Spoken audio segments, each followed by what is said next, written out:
My name's Brannon, and my wife is Maggie Brannon. We have 4 kids: Bradley, Gus, Jake, and Anna Catherine.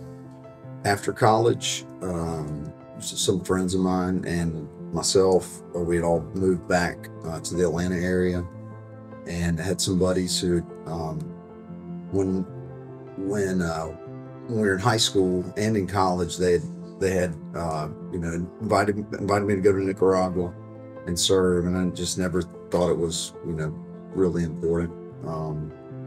And just had other things I wanted to do, but they kept inviting, and at the same time inviting me to go to church and do stuff like that. But finally, felt like it was important to go to Nicaragua. Um, Went to Nicaragua, was in Bible study with these guys, and through that Bible study, we were going through life together. Had moments where we were all in the Bible study. We would have times where one of us was struggling, the other was struggling, going back and forth. And you got guys and myself struggling with the same things over and over and over again. And I realized, I was like, man, the reason that there's this back and forth, that especially with myself, you know, um, having things that I need to confess to these guys and ask for prayer or leadership on. The reason that I'm back and forth like that was because I wasn't following Jesus.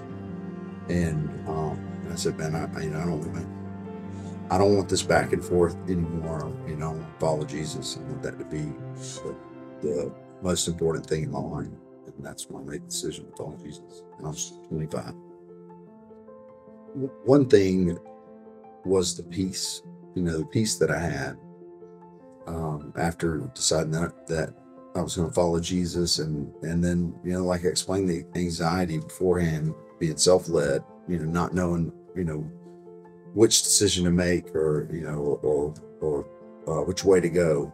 And so now Jesus leads my life. I have that peace in the decisions that I make, and I can remember one time, after deciding to follow Jesus, and I went to my parents. We lived in different cities, and went with my parents, and I said, I just want you guys to know that if anything ever happens to me, you don't have to worry about me. I know and I know where I'll be. Um, and that's, I mean, that's the peace that I felt at the time, and feel now.